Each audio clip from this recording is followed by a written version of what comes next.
Welcome to the next episode of Knowing God. My name is Caleb Rowland. We're here from Metropolitan Bible Church, and this is John Frawley. That is his name. So here we go. We're going to talk about today the doctrine of the church, which might seem like something that is a little ethereal. Like, what do you mean, the doctrine of the church? It's really some very practical questions like, what is a church? What's the purpose of a church? What do we even mean whenever we say church? Like, I'm going to church, or I'm part of the church, or I'm a member of a church. What does that mean? So those are some of the things we're kind of going to address today. But I think we have to start off with just the recognition of the fact that the church is imperfect, right? Well, since we're here. Yeah.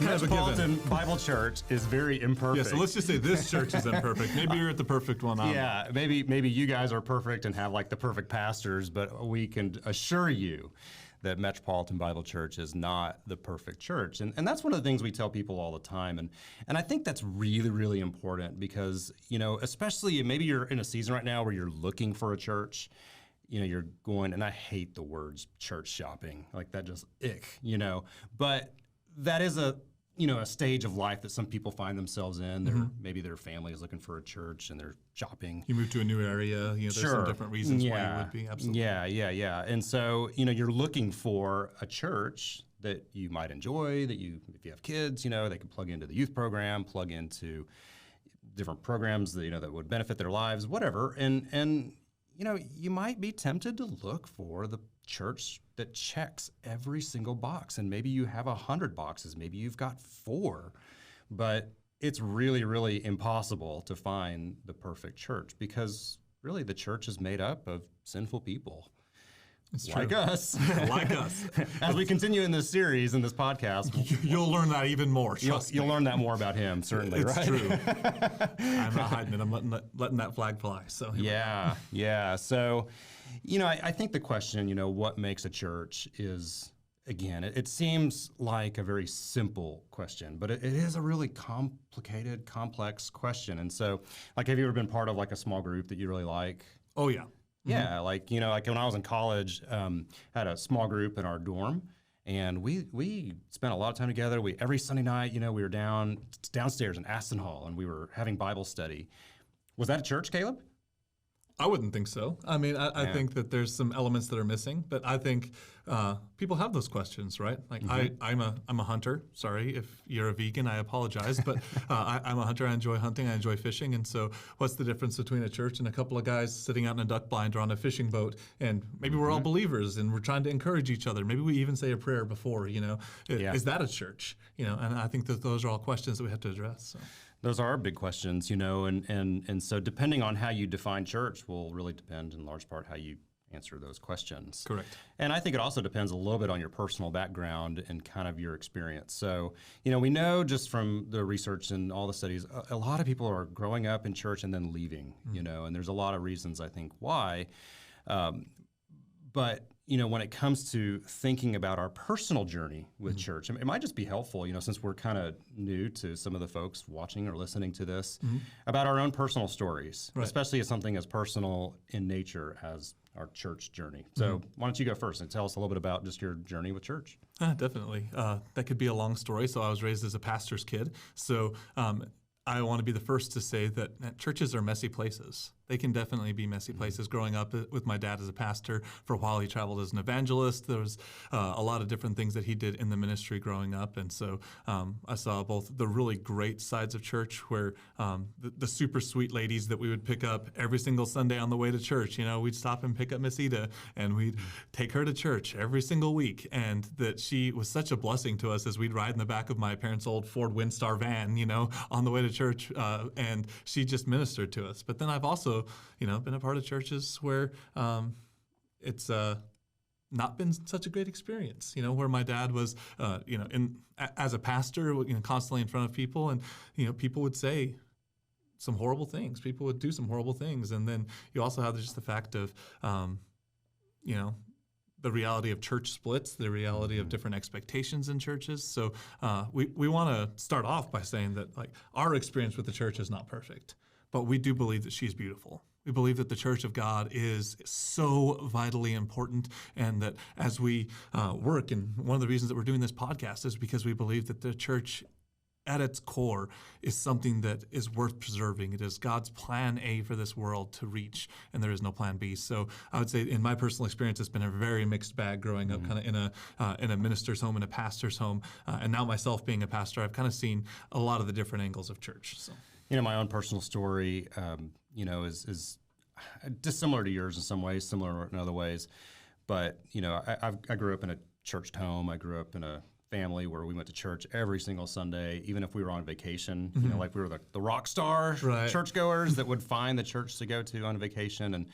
And so I was always involved in church. When I got into middle school and high school, I got really involved in a large mega church. I always tell people we had a bowling alley in our church. Oh. One summer I worked at the daycare, and I believe it or not, I know you're like, really? Yeah, I feel sorry for those kids. I don't know. It was actually day camp, I should say. Okay, that's a little different. A little bit different now that I think about it. But we, played games with the kids and entertained them while, just during summer vacation. But we bowled sometimes too. Right. And anyways, that was some of my experience growing up. And for the most part, those were really, really good years that the church helped me form some basic understandings of what we believe in the scriptures and what we believe as Christians and followers of Jesus. When I got to college, was part of a really healthy church, and it really, really helped me understand what good preaching is. And so we're going to talk a lot about as we go what's called expositional preaching, but simply what that means is taking a section of scripture and opening it up, saying, here's what the scriptures mean. And that was like the first time I was exposed to that in college. And our pastor was going through the book of Romans, and it took him 3 years to get through Romans. And I was hooked. That's a minute. Yeah. That's a minute, right? Yeah, I was hooked. I'd never experienced anything like that before. And it was in those high school years as well as in those college years that I think the Lord was really drawing me into ministry. I went to seminary, got married to my wife, Christina, and about that time. And we really kind of just took that journey of being a pastor in a local church. But you're right, though. Church is full of a lot of imperfect people, and there are a lot of disappointments as you get involved in church. There's also a lot of high points. And so let's kind of talk a little about some of these things. How has the church helped you, just practically? Oh, absolutely. I could name countless ways that the church has helped me. One of the most recent ways is that a few months ago, I really messed up my leg. Helping with a youth event. Youth is dangerous, let me tell you. So I was helping with the youth camp, and was playing a game, basically football, and I got hit on the outside of the knee, and I just blew it up. So I tore my ACL, both sides of my meniscus, fractured my tibia. So it was a pretty bad deal. So I was laid up in an immobilizer for multiple weeks, and then after the surgery, I was laid up for another 6 weeks. So I had a lot of weeks there of just being able to do very little, and I just don't know what I would have done without the church. Because honestly, just people bringing meals to my house, the church just rallying around us and loving us. Hey, can we do anything? Can we go grocery shopping for you? Is there anything that you need? Just having the community of believers who truly loved us, who truly just gathered around us and said, we want to help you, we want to support you, and then doing that so well. I gained like 20 pounds because of it, but I'm still so thankful for it, because without that, we would have had a really difficult time with that if we didn't have a church community. So, did we bring you dinner? Probably. I don't remember. There was a lot of dinners, and I was on heavy drugs at the moment, so legal prescription drugs, but yes.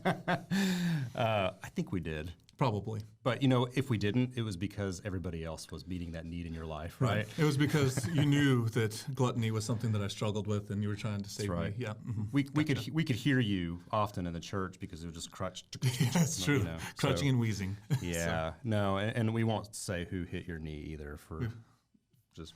Yes, legal reasons. That's right. In my own personal journey, again, I think as I look back at my experience with church, I had a lot of people that just invested into me, poured into me, that really taught me what it meant to be a follower of Jesus, that taught me what it meant and how to read God's word, how to do things like that are practical, like even pray. Or my first sermon that I ever preached, I think this is the first one. I had an opportunity when I was in high school youth group to preach to my peers, And I hope that audio doesn't exist anywhere on the internet. Like the band B-sides, that like. Oh, I'm sure it was like Charles Spurgeon-esque. I'm sure No, it was amazing. It was awful. And surprise to no one, I went too long to where my youth pastor started doing this, wrap it up. So I went a little too long, but those were some formative years. And that really, really helped me. And so you're right, there are some really basic things that I think a church brings us, in our own needs. When we find times in need, like the church has helped us move, you're part of your 20s group, right, and you need people to help move your couch or your stuff. Like they come en masse, and, we're part of all those groups, and then we would help them move. That's just so practical. But the church can also be kind of nasty sometimes. So I've got a story. Yeah. Being a pastor, we always have stories. So I was a pastor at this church down in Texas, and I'd been there for about a year. And I think that Sunday I was preaching on something like the Great Commission, like Matthew 28:18-20, something that we just know is burned on our minds of what it means, to be a pastor. You got to preach the Great Commission a few times. Right. If you don't preach the Sermon on the Mount and the Great Commission, are you even really a pastor? You're not a very good one. Right. So I was preaching the Great Commission, and like I said, I'd been there for a year, and this particular lady had been at the church for a long, long time. And she comes up to me, and she's like at the end, almost like crying, and says, "Pastor John, I just want to say that was a great sermon. And, today I am so sure that this is the church for me. I wasn't so sure for the last year, but I'm sure today." And you think, well, that's kind of backhanded, A little bit. Like, you finally preached a good one, Pastor. Like, finally we've been waiting for that one. Yeah. You finally made it through. But, people get their feelings hurt all the time. Oh, it's definitely true, and it's part of the church. And we could tell stories all day. I could tell of whenever I was running a food pantry that was out of a church, and it was run by church members, and two of the ladies were having conflict. And one day I just brought them in and sat them down and said, "Hey, it seems like there's some conflict between you." One lady literally pulled out 2 pages, single-spaced, 10-point font of every time that this lady had hurt her. And it was dated. And she went through literally like February 27th, this date and this date. This person did this to me. Like she said this. Military time. Exactly. It was ridiculous of just how close of an account she had kept of all these wrongs. And so, and I'm sure maybe people have experienced that. And obviously that's, one of the things that the world thinks about the church sometimes is that, judgmental or, the hypocritical. And yes, those things are sometimes true about the church, and even the best churches, we have our moments of failing. But as we get into talk about now what the church really is, and what God has created the church to be, and how even in our imperfect way we are reflecting the goodness of God, I think that we come around the fact that the good, the bad, the ugly, all of it combined together, that God is using it to affect this world in a great way. So, absolutely, and for many Christians, the church really isn't a priority.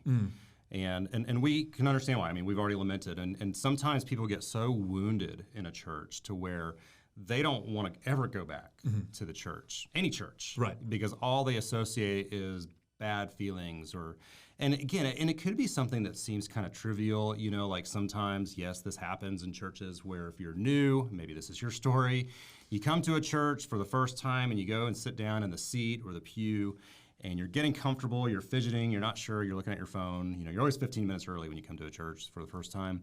And somebody comes up to you, taps you on the shoulder, and says, "Hey, you're in my seat." And it just sends kind of it's a bitter taste. Right. And enough of those things over time, people will associate that negatively and associate the church in that kind of light. So, let's kind of talk about maybe why the church is not a priority for a lot of people.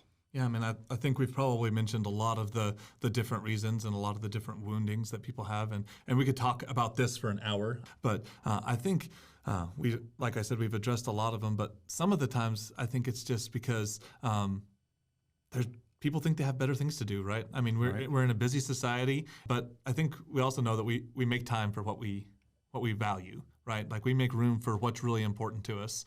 None of us would say, "Oh man, I haven't eaten in the last 2 weeks because I've been really busy." Yeah. Like, no, we eat because that's something that we value, right? Yep. And so in the same thing, it's like, well, I haven't been to church in a couple of weeks. Well, it's probably because we don't value it enough. Well, and if we're honest, a lot of times people will say, well, the church just doesn't feel relevant in my life. I go maybe for the first time in 6 months, or I maybe listen to a sermon online or whatever, and it just doesn't feel relevant. Like it doesn't feel connected to my life, and it just feels like it's just, like you said, ethereal, right? Or maybe it's just boring or dull. That's what a lot of people, really struggle with. I think another thing that people really struggle with when it comes to church too, and the relevancy factor is, for them, a lot of times people, when they come to church, they feel judged, and they feel like Christians can be really judgmental in a lot of ways. And like I said, I think that could be the case for a lot of people, unfortunately, and it's sad. But some people associate the church as like the morality police, right? And nobody wants to be part of that. Right. And I think a lot of that just has to do with the way that we're preaching. And so, if I could give pastors listening to this, or church staff, or young ministers, just one piece of advice, I would say: preach the gospel to your people. Call them to mission, because so many times the reason that people leave the church, the people that they leave the church with a bad taste in their mouth, is because they haven't heard the gospel. Because they've been going and they've been hearing sermon after sermon, and they've been sitting next to people, but not really hearing the transformational power of Jesus Christ. And I think that's something that we have to do. We have to call people to mission, not just to attendance. We have to call people to really come in and to get involved in the church. And so I know that we spent a lot of time here talking about kind of our experience with the church, personal experience with the church, and we really want to next week dive into, how do we define the church? What does that actually look like? How would we give a biblical definition of the church? And really, how have we looked at it through church history of what a church is? And so that's what we're going to hit the next time, right? Yeah, those are great questions, and I think that's a great teaser for where we want to take this later and kind of explore all these roads that the Bible talks about. Another thing that we're going to be talking about, the Bible uses a lot of different images for what a church is. What is a healthy church? What is an unhealthy church? What's a true church? What's a false church? Again, those are great questions that we can begin to explore. Absolutely. So we're going to have a lot more conversations about the church, but this is the first one. So join us for the next one. We love you guys. Thanks for joining us today.